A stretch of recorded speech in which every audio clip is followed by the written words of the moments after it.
గురు బ్రహ్మ గురు విష్ణు గురుదేవో మహేశ్వర గురు సాక్షాత్ పరబ్రహ్మం తస్మై శ్రీ గురువే నమ.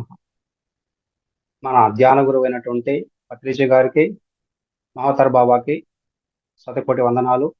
అలాగే ఈ జూమ్ సెషన్ నిర్వహిస్తున్నటువంటి రంగనాథ్ మాస్టర్ గారికి, లలితా మేడం గారికి, క్రాంతి కుమార్ గారికి, ఈ యొక్క జూమ్ సెషన్ లో పాల్గొన్నటువంటి సహా మిత్రులందరికీ కూడా నా యొక్క ఆత్మ ప్రణామాలు.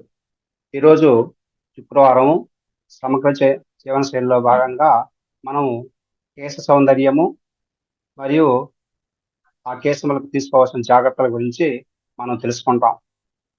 ఈ మనం ప్రతి ఒక్కరికి కూడా కేశములు అంటే తల వెంట్రుకలు అంటే చాలా అందంగా కనిపించాలనేసి చాలా చాలా తాపత్రయపడుతుంటాము. చక్కని కేశములు ఈ యొక్క స్త్రీలకైనా సరే పురుషులకైనా సరే అందాన్ని హుందాతనాన్ని ఇస్తాయి. అందుకు చాలా చాలా కష్టపడుతూ ఉంటాం అనమాట. మన హెయిర్ స్టైల్ బాగా ఉండాలనే ఉద్దేశంతో కష్టపడుతుంటాము. ఈ యొక్క స్త్రీలకైతే పొడవైన చుట్టూ ఒక అదనపు ఆకర్షణగా ఉంటుంది. అందంలో సందేహం లేదు. పొడవైన చుట్టూ కలిగిన స్త్రీలకు ఒక సమాజంలో కూడా ఆదరణ ఎక్కువగా ఉంటుంది. అందమైన పొడవైన కేశములు కాని స్త్రీలను సుకేశని అని, నీలవేణి అని, కృష్ణవేణి అనే పేర్లతో పిలుస్తుంటాం. వారి జుట్టుంటే దాని గుండెల పైన వేసుకొని సుతారంగా వెనుకకు విసిరి అది అటు ఇటు పెండలంగా తిరుగుతూ ఉంటే ఆ ఆనందాన్ని అనుభవించే స్త్రీలు ఎక్కువగా ఉంటారు.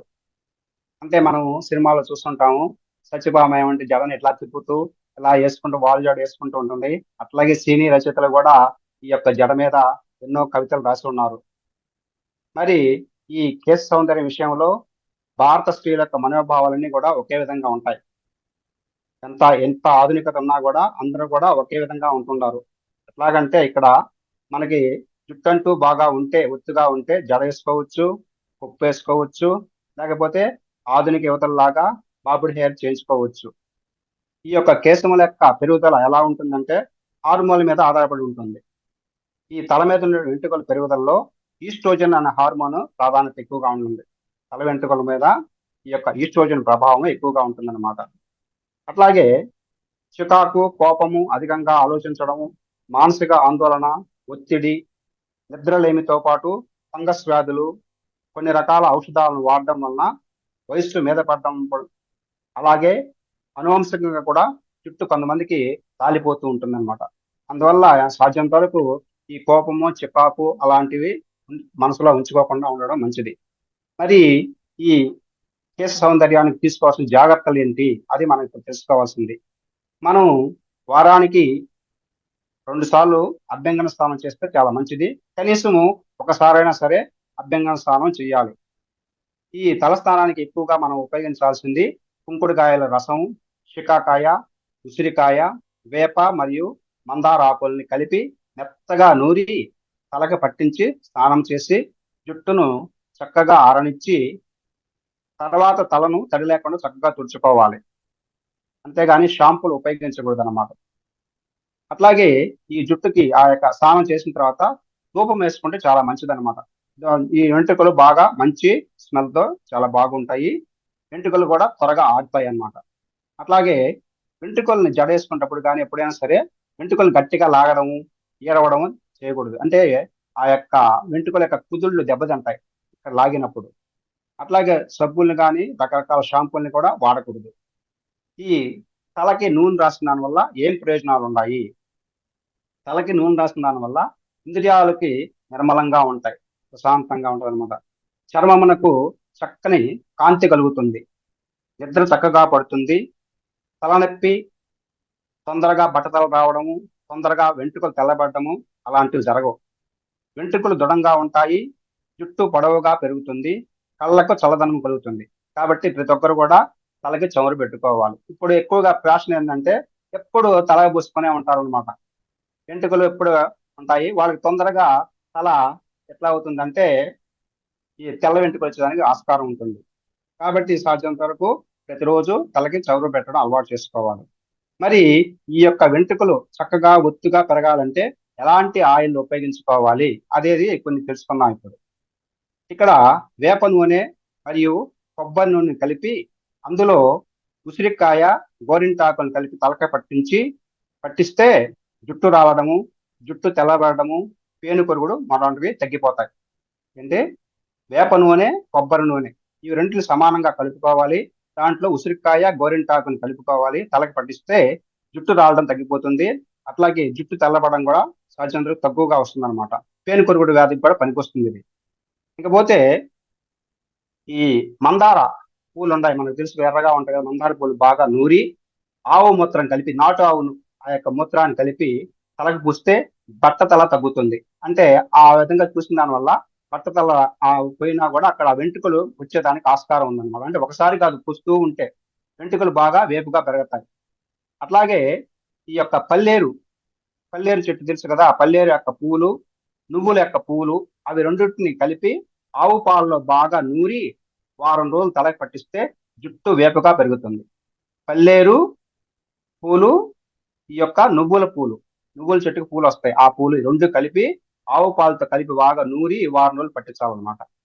ఇంకా తర్వాత ఈ గురువింద గింజలు, గురువింజలు అంటే తెలుసు ఎర్రగా ఉంటాయి కదా, అవి గురువింద గింజలని గుంటకల రాకు రసాన్ని కలిపి అందులో చెంగల్వ కోస్టు, చిన్న ఏలకులు, ఖర్జూరాలు కలిపి నువ్వు నూనెలో వేసి చక్కగా కాచి దీన్ని తలకి రాసుకుంటే వెంట్రుకలు ఏపుగా పెరుగుతాయి.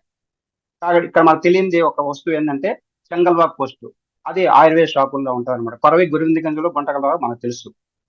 అలాగే ఇంకొకటి ఉసిరి, చెంగల్వాక్ పోస్టు, తామర, జటామాంసి మొదలగు వాటిని మెత్తగా నూరి తలకు రాసుకుంటే వెంట్రుకలు చక్కగా దట్టంగా పెరుగుతాయి. ఇంకా బృంగామలక తైలము, పిచ్చిన్ ఆయిల్, సన్నిధి ఆయిల్ మొదలగు రాసిన వెంట్రుకలు చక్కగా పెరగడము, అలాగే రాలే ఎంటుకలు తగ్గిపోతాయి, నిగనగలాడుతుంటుంది. ఇంకా కూడా బృంగరాజ తైలము, మహానీల తైలము, నీలి బృంగ తైలము, యదుముష్టి తైలము మొదలైనవి శిరోజాలను పెంచుతాయి. ఇవన్నీ కూడా మన యొక్క వెంట్రుకలు బాగా చక్కగా ఆరోగ్యంగా పెరగడానికి ఉపయోగపడేటువంటి కొన్ని ఆయిల్స్ చెప్పుకున్నాము. మేము సొంతంగా తయారు చేసేటువంటి ఆయిల్ని ఒకసారి చెప్తాను, మీరు కూడా అది ఫాలో కావచ్చు. ఇది నేను చెప్పిన దాంట్లో మనకి ఏది తెలియని పదార్థాలు ఏమి లేవు. మేమైతే ఏం చేస్తామంటే ఈ యొక్క గుంటకల రాకు, బృంగరాజు అంటాం కదా, గుంటకల రాకు పొలాలు, వరి పొలాలలో ఆ యొక్క గట్లలో ఎక్కడైనా దొరుకుతుంది అనమాట.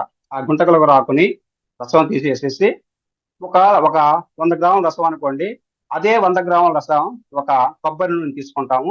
రెండింటిని బాగా మిక్స్ చేయాలి. మొదటే మిక్స్ చేసేసి దాంట్లో ఈ యొక్క ఇనప బాండల్లో దాన్ని వేడి చేయాలి. సన్న సగ మీద బాగా వేడి చేయాలన్నమాట. సన్న సగ మీద, ఎక్కువ వేడి కాకుండా సన్న సగ మీద బాగా మరిగించాలన్నమాట. అప్పుడు బాగా మరిగే కొద్ది ఏమవుతుందంటే ఈ ఆయిల్లో ఈ యొక్క ఈ గుంటకొల్ల రసం కలిసిపోయేసి ఆయిల్ రంగు కూడా మారిపోతూ ఉంటుంది అనమాట. బాగా మారిపోయే సమయంలో మనం దాంట్లో ఏం చేయాలంటే మందార పువ్వులు ఒక 4, అట్లాగే కొద్దిగా గోరింటాకు, కొద్దిగా కరివేపాకు, అట్లాగే ఈ యొక్క మనం చెప్తున్నాం కదా, ఇవి ఈ ఉసిరి యొక్క పెచ్చులు ఉంటాయి, ఖర్జూరాలు, మెంతులు అవన్నీ వేసేసేసి కొద్దిసేపు మళ్ళా కాయాలన్నమాట. ఎక్కువసేపు కాయబడలేదు అంటే ఆల్రెడీ ఇప్పుడు బాగా నూనె మరుగుతుంది కాబట్టి కొద్దిసేపు వేసినా చాలు. అట్లా వేసేసిన తర్వాత ఆపేసేయాలి. ఆపేసి అలాగే ఒక రాత్రంతా అలాగే ఉంచేసేయాలన్నమాట. దాన్ని ఏం చేయకూడదు. అప్పుడు ఏమవుతుందంటే మనం ఇప్పుడు వేసినటువంటి పదార్థాలు ఉన్నాయి కదా, మందార పువ్వు కానీ, యొక్క కరివేపాకు, ఈ గోరింట, ఈ మెంతులు, ఖర్జూరాలు, ఇవన్నీ కూడా ఉసిరి, ఇవన్నీ కూడా దాంట్లో ఆ యొక్క ఎసెన్స్ అంతా దాన్ని దిగిపోతుంది అనమాట. ఉదయం ఆ యొక్క నూనెని మనం వడకట్టుకోవాలి. వడగట్టుకుంటే మనకి మామూలుగా ఉండేదంతా వచ్చేస్తుంది. పొరవంతా డస్ట్ అంతా దాంట్లో ఉండిపోతుంది. దాన్ని ఏం పారేయబడలేదు. దాన్ని మళ్ళీ విడిగా వేరే దాంట్లో పెట్టుకునేసి మనం అభ్యంగన స్నానం చేసే రోజు దాన్ని కొద్దిగా పూసుకుంటా ఉంటే అది కూడా మనకి ఉపయోగపడుతుంది అనమాట. ఈ నూనెని మనం ప్రతిరోజు కనుక ఉపయోగించుకుంటూ ఉంటే మన యొక్క వెంట్రుకలు నల్లగా నిగనగలాడుతూ ఉంటాయి. వృద్ధాప్యంలో వచ్చేటువంటి తెల్ల వెంట్రుకలు సాధ్యంత వరకు తొందరగా రాదనమాట. మా కుటుంబంలో సభ్యులందరూ కూడా ఈ యొక్క ఆయిల్నే ఉపయోగిస్తుంటాం. మేమే తయారు చేసుకుంటాం ఇవి. కాబట్టి మీరందరూ కూడా ఈ యొక్క ఆయిల్ తయారు చేసుకునేసి మీ యొక్క కేశ సౌందర్యాన్ని పెంపొందించుకోవాల్సి కోరుకుంటూ ఈ అవకాశం ఇచ్చినటువంటి ఫౌండేషన్ వారికి కృతజ్ఞతలు తెలుపుకుంటున్నాం. ధన్యవాదాలు.